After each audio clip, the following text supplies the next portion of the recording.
Good morning everybody. সকাল সকাল ব্লগটা শুরু করছি আমাদের কাঞ্চনজঙ্ঘার ভিউ পয়েন্ট দিয়ে। আমাদের হোমস্টের ওপর থেকে একদম দেখো কাঞ্চনজঙ্ঘা দেখা যাচ্ছে। অল্প দেখা গেলেও দেখা যাচ্ছে। মনসুনে এসে কাঞ্চনজঙ্ঘা দেখতে পাবো এটা আমি আশা করিনি কখনো। এটা একটা লাইফ লং এক্সপিরিয়েন্স হয়ে থাকবে। দেখো আস্তে আস্তে মেঘে ঢেকেও গেল কাঞ্চনজঙ্ঘা। খুব শর্ট পিরিয়ডের জন্য দেখা গেছিলো কাঞ্চনজঙ্ঘাটা। এটা হচ্ছে হোমস্টের উপর থেকে পুরো সারাউন্ডিং মাউন্টেন্সের ভিউটা। কী অবিশ্বাস্য সুন্দর লাগছে, না দেখলে ওখানে না প্রেজেন্ট থাকলে বোঝা যেত না। সকালবেলা ওয়েদারটাও অসাধারণ ছিল। এই হচ্ছে আমাদের হোমস্টে লনটা, সামনে হচ্ছে একটা হোমস্টের গার্ডেন। দেখাচ্ছি তোমাদেরকে আরও সামনে থেকে। এই হচ্ছে পুরো ভিউটা হোমস্টের, জাস্ট অবিশ্বাস্য। জাস্ট এই হচ্ছে গার্ডেনটা, এখানে অনেক রকমের ফল সবজি চাষ করা হয়। আর এটা হচ্ছে বসার জায়গা, এটা হচ্ছে হোমস্টে ওনারদের থাকার জায়গা। এখানে একটা বৌদ্ধ মূর্তিও আছে, প্লাস এখানে পাশে একটা ক্যাকটাসের গার্ডেন আছে, আর মাঝখানে একটা বি হাইভও আছে, ওটা আমি দেখাচ্ছি। এটা হোমস্টের এন্ট্রি পয়েন্ট। এটা ওপরে লেফট হ্যান্ড সাইডের রুমটা হচ্ছে আমাদের রুম। এটা হচ্ছে হোমস্টের ওনাররা থাকে। এইটা হচ্ছে আমাদের বুদ্ধদেবের মূর্তিটা, এখানে পুজোও করা হয়। এটা হচ্ছে বি হাইভ। এই বি হাইভে অলরেডি বি রয়েছে। আমার সামনে যেতে মোটামুটি ভয় লাগছিল, কারণ একটা টুক করে দিয়ে দিলে হয়ে গেল। আর এই হচ্ছে জাস্ট বাগানটা থেকে সামনে মেঘের খেলা। মানে না দাঁড়ালে এই জায়গাটা, এই উপভোগটা করা যেত না। এত সুন্দর দৃশ্য আর এত ভালো লাগছে, মানে তোমায় বলে বোঝাতে পারবো না তোমাদেরকে। এই হচ্ছে বাগানের আরেকটা সাইড। এখান থেকে এই বসা জায়গা, আমরা রাত্রিবেলা এখানে বসেছিলাম। রাত্রিবেলা বেশ ভালো লাগে এখানে বসে থাকতে। এখানে একটা বনফায়ারেরও ব্যবস্থা করা আছে। ওয়েদারটা এত সুন্দর, দারুণ লাগছিল দেখতে। এই হচ্ছে পান চাষের জায়গাটা, যেটা তোমায় মানে দেখালাম এক্ষুনি। দেখো আবার মেঘ নিচের থেকে উঠছে। এটা হচ্ছে আমাদের রুমটা। রুমে দুটো বেড আছে, একটা ডাবল বেড, একটা সিঙ্গেল বেড। পুরো উডেন রুম। আর নিচে কার্পেট পাতা আছে। সামনে এটা আয়না, আর একটা বেড সাইড টেবিলও রয়েছে, আর একটা ছোট্ট টেবিল রয়েছে যেখানে জিনিসপত্র রাখার জন্য।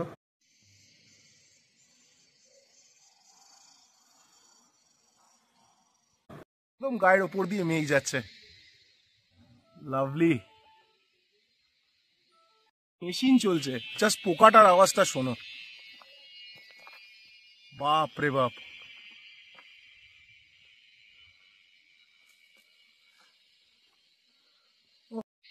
কালকে সন্ধেবেলা আমরা যখন এখানে যে ইভিনিং স্ন্যাক্স করছি, তখন এই জায়গায় একটা লেপার্ড বেরিয়েছিল। এই হচ্ছে আমাদের হোমস্টে, ব্যাক সাইড দিয়ে এই হচ্ছে ওঠার রাস্তা, আর এই পেছনে লেপার্ড বাবা জীবন ঘুরে বেরিয়েছে। এবার হোমস্টে থেকে আমরা বেরোলাম, বেরিয়ে এটা হচ্ছে হোমস্টের ওঠার রাস্তাটা। রাস্তাটা খুব ইনক্লাইন্ড। তুমি বাইক নিয়ে আমি উঠছি, দেখলে বুঝতে পারবে কীরকম খাড়া রাস্তা। মানে তোমরা যখন আসবে এখানে খুব সেফলি এসো, কারণ রাস্তাটা প্রায় 700-750 মিটারের মতন। It is very difficult. যেমন নামা কষ্ট আর তেমন ওঠাও কষ্ট, দুটোই ডিফিকাল্ট। মানে কোনো রাস্তা ঠিক বলা যাবে না, পুরো পাথরে ভর্তি। বাইক সাবধানে নামাবে, ওঠাবে। এবার তোমাদেরকে আমি হোমস্টের কস্টটা বলি। আমার প্রায় 1300 টাকা করে পার হেডের খরচা ছিল, যেখানে 4 বেলার খাবার ইনক্লুডেড। আমরা হোমস্টে থেকে চেক আউট করলাম অ্যারাউন্ড 11:30 পৌনে 12টা নাগাদ। বেরিয়ে এবার হোমস্টের ওপর থেকে এই রাস্তাটায় যাচ্ছি। এটা হোমস্টের আশেপাশে চা বাগানটা ঘুরে দেখছি। আর হোমস্টের যথেষ্ট সার্ভিস ভালো, কোনো খাবার দাবারের প্রতি কমপ্লেন নেই। ব্যবহার আচার খুব ভালো, খুব সুন্দর, neat and clean room, geyser, everything is available in homestay, কোনো অসুবিধা নেই। জাস্ট দেখো এবার কীরকমভাবে মেঘ নেমে এসছে চা বাগানের ওপরে, আর এই মাঝখান দিয়ে আমরা বাইক চালিয়ে যাচ্ছি। মানে এই দৃশ্য না দেখলে বোঝা যাবে না। মনসুনে পাহাড়ের এই সৌন্দর্যটা দেখার জন্যই তো আসা। সকাল সকাল কাঞ্চনজঙ্ঘার দৃশ্য, তারপরে ঠিক একটু বেলা পড়তে এরকম ওয়েদার আর এরকম অ্যাম্বিয়েন্স। এই রাস্তা দিয়ে যাওয়ার মজাটাই আলাদা। জাস্ট দেখো এবার আমরা ছোট্ট একটা গ্রাম পার করব। এই হোমস্টের পাশেই গ্রামটা। এই গ্রামটা পার করে আমাদের চা বাগানটাও শেষ হবে, চা বাগানের বাগানগুলো শেষ হবে। এই দেখো জাস্ট নিচে জঙ্গল শুরু হয়ে গেছে অলরেডি। আর ওই সামনে দেখা যাচ্ছে বাঁ দিকে দেখো একটা মহাদেবের মন্দির। হর হর মহাদেব। আর সামনেই চা বাগানটা জাস্ট শেষ হবে, ওখানটায় গিয়ে আমরা একটু দাঁড়াবো, দাঁড়িয়ে জাস্ট ভিউটা একবার উপভোগ করো।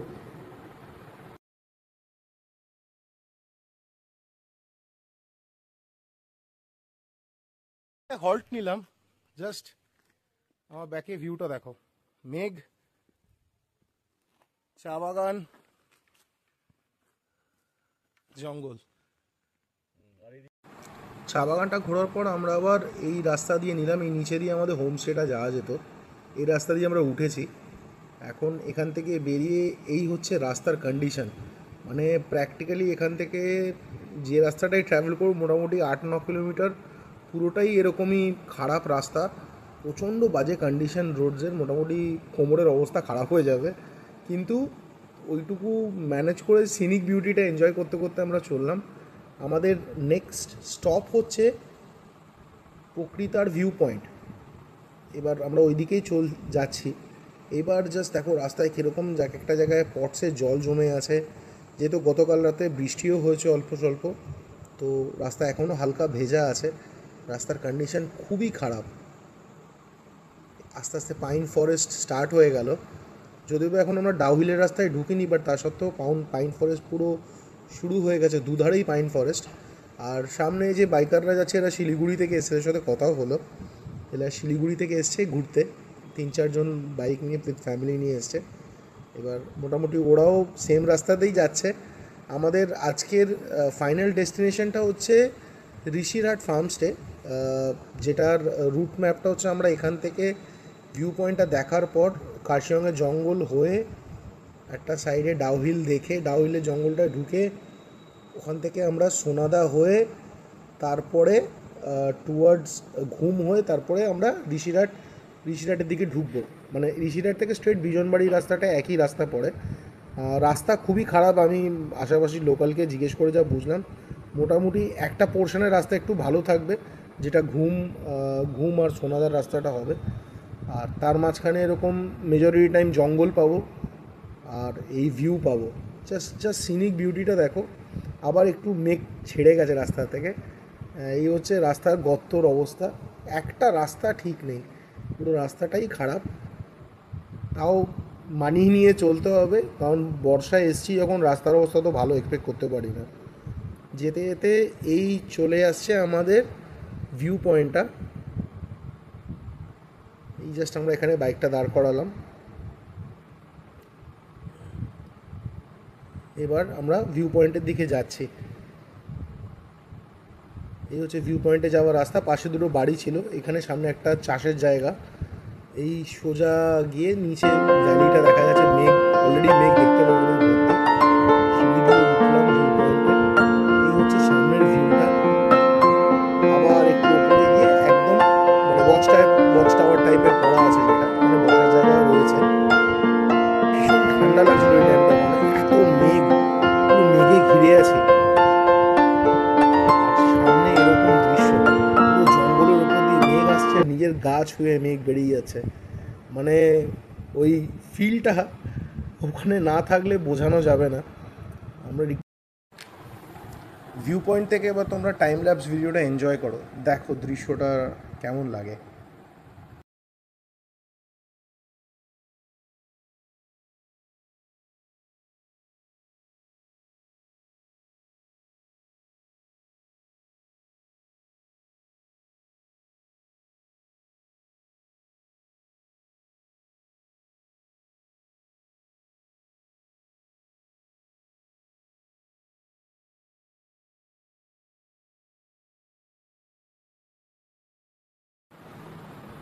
এই অপরূপ দৃশ্য এনজয় করার পর, মানে once in a lifetime experience দেখার পরে এবার আমরা টুয়ার্ডস ডাউহিল ফরেস্টের দিকে এগিয়ে চলছি।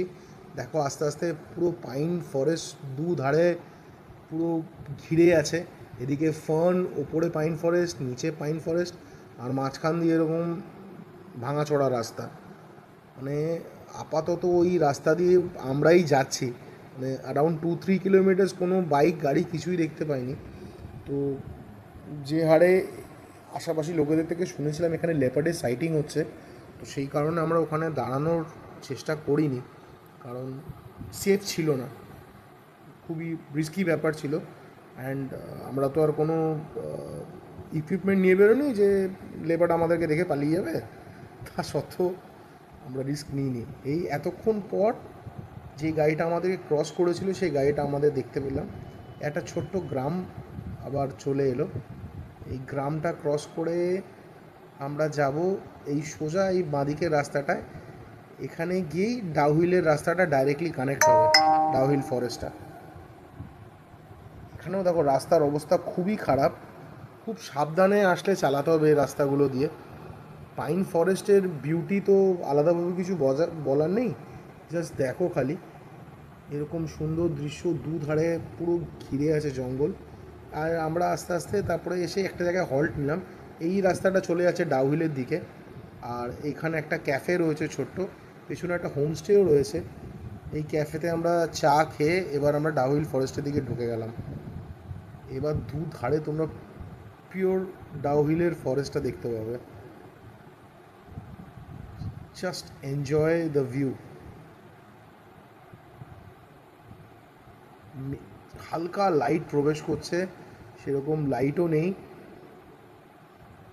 ক্যামেরায় কতটা ক্যাপচার হচ্ছে আমি মানে বোঝানো যাবে না, বাট সামনে থেকে ওখানে পুরো মেঘে ঢেকে আছে ক্যামেরা, তুমি বুঝতে পারছো একটা ব্লারি এফেক্ট রয়েছে যেখানে পুরো মেঘে ঢেকে আছে। এবার আমরা একদম মানে বলতে পারো ডিপ ফরেস্টের ভেতর দিয়েই যাচ্ছি, কোনো জনপ্রাণী নেই, একটা গা ছমছমে ব্যাপার। ডাউহিল সত্যি কথা লোকেরা বলে একটা গা ছমছম করে গেলে, আমরা এখান দিয়ে যাওয়ার সময় স্পষ্টভাবে সেটা বুঝতে পেরেছি। ভর দুপুরবেলা যাচ্ছি তখন কত হবে, 1:30-2 হবে, কিন্তু অবস্থা দেখো তুমি, আকাশের অবস্থা দেখো, জঙ্গলের অবস্থা দেখো, পুরো মেঘে ঢেকে আছে। এখান দিয়ে আস্তে আস্তে করে যাচ্ছি। একটা আলাদা এক্সপিরিয়েন্স যদিও বা, কিন্তু বিভৎস সুন্দর মজা। এই এক্সপিরিয়েন্স নেওয়ার জন্যই তো আসা এই টাইমে, সেটাই উপভোগ করতে করতে আমরা চললাম আমাদের গন্তব্যের দিকে। এরপরে আমাদের নেক্সট গন্তব্য হচ্ছে পেট্রোল পাম্প সোনাদাতে পেট্রোল ভরিয়ে তারপরে আমরা ঘুমের দিকে যাব। ঘুম থেকে তারপরে ঋষিরাটের রাস্তার দিকে ঢুকবো। যেতে যেতে খুব সুন্দর, আমি রিসার্চ করে যা জানি যে যেতে যাওয়ার পথে আমাদের 2-3টে ওয়াটারফল দেখতে পাবো। আশা করি সেগুলো তোমাদের দেখাবো, দেখতে থাকো খালি। এবার তারপরে রাস্তাটায় সোনাদা থেকে তেল ভরিয়ে আমরা খুব একটা শ্যুট করতে পারিনি, বিকজ প্রচণ্ড পরিমাণে বৃষ্টি নেমে গেছিলো। এবার জাস্ট ঘুম থেকে ক্রস করে এই রাস্তাটা আমরা যাচ্ছি এখন ঋষিরহাটের দিকে। এবার এখান থেকেই সামনে এগিয়ে আমরা ডান দিকে টার্ন নেব, ঋষিরহাটের রাস্তাটার দিকে ঢুকবো। জাস্ট দৃশ্যটা দেখো, সবে বৃষ্টিটা থামার পর মেঘ উঠেছে, এখনও হালকা রাস্তা ভেজা আছে, এধারেও জঙ্গল। এই হচ্ছে ঋষিরহাটে ঢোকার পর আমাদের রাস্তার দিকে ঢোকার পর প্রথম আমাদের ওয়াটারফল, ছোট্ট এটা মনসুন ওয়াটারফল, মনসুনেই দেখা যায়। এই একটা এক্সপিরিয়েন্স নেওয়ার জন্যই প্ল্যান ছিল মনসুনে আসা, কারণ মনসুন ওয়াটারফলসটা দেখবো পাহাড়ে। এটা আমাদের সেকেন্ড ওয়াটারফলটা যেটা দেখা গেল, এটাও খুব সুন্দর, অপরূপ দৃশ্য, কী হতে পারে। এবার আমরা ঋষিরহাটের দিকে নামছি আস্তে আস্তে। এখানে রাস্তাটা কনস্ট্রাকশন হচ্ছে, সবে মানে টাইল টাইপের পাথর বসিয়েছে। এইটুকু জায়গার রাস্তাটাই ভালো, মানে এরপরে যে রাস্তা স্টার্ট হবে, আরে বাপরে বাপ, মানে সেটা তোমাদের না বলার মতো, না দেখতে হবে সেটা। প্রচণ্ড অফ রোডিং একটা এরিয়া দিয়ে যাব। এমনি আমাদের বাইকে তো প্রবলেম জানো, প্রথম ভিডিওতে শেয়ার করেছিলাম কী হয়েছিল না হয়েছিল, তো সেই ভয়ে একটু নিজেরাই আমরা একটু সেফলি চালাচ্ছি যাতে এখানে কোনো প্রবলেম না হয়, তাহলে রিপেয়ার করতে তো খুব ডিফিকাল্ট ব্যাপার হয়ে যাবে। কারণ জনপ্রাণীর কোনো গন্ধ পাবে না এখানে আসলে, তোমরা বুঝতে পারবে। লোকেরা খালি কয়েকটা জায়গায় ভিউ পয়েন্টে দাঁড়াচ্ছে, এ দেখো পাথর পড়ে আছে রাস্তার মধ্যে, ল্যান্ডস্লাইডও হয়েছিল কিছু কিছু জায়গায় ছোটোখাটো, পুরো ফনে ঢাকা জঙ্গল। আর এই রাস্তাটাই কানেক্ট করে পুরো বিজনবাড়ির দিকে, মানে ঋষিরহাট আগে পড়বে, তারপরে বিজনবাড়ি পড়বে আরও নিচে। তো আমাদের বিজনবাড়িতে যাওয়া নেই, আমাদের হোমস্টেটা ঋষিরহাটেই আছে। তো একটা ছোট্ট ব্রিজ টাইপের পড়বে এখানে, এই ব্রিজটা ক্রস করে রাস্তার অবস্থা দেখলেই বুঝতে পারলে। এখনও দেখো রাস্তা কন্টিনিউ সেম খারাপ। আমরা যাচ্ছি এবার। এখান থেকে গিয়ে একটা মন্দির, ডান হাতে একটা মন্দির দেখলাম। মন্দির দেখার পর আবার এই ফনের জঙ্গল দিয়ে পাস করলাম। পাস করতে করতে সামনে আসবে আমাদের হিমা ওয়াটারফলস। আমরা হিমা ওয়াটারফলসটা দেখব, যেটা মেন আকর্ষণ এই রাস্তার ওপরে। তার আগে একটা ছোট্ট ঝর্ণা পড়ে গেল, এই ঝর্ণাটা একবার দেখে নাও, কী সুন্দর লাগছে। পাহাড়ের ওপর থেকে নামছে ছোট্ট একটা ঝর্ণা। মানে এইটা হচ্ছে হিমা ওয়াটারফলস। এই ওয়াটারফলটা দেখার জন্য এই রাস্তাটা দিয়ে অবশ্যই যেও তোমরা মনসুনে গেলে বা নর্মালও গেলেও দেখতে পারো। এই হচ্ছে তার সাইনবোর্ড, এই হচ্ছে হিমা ওয়াটারফলস। এইদিকে আশপাশ ভিউ, আর এই নিচে চলে যাচ্ছে হিমা ওয়াটারফলস, নদীতে গিয়ে মিশছে কোনো। এই হচ্ছে তার ভিউটা, জাস্ট দেখো। আহা, দারুণ দারুণ দৃশ্য।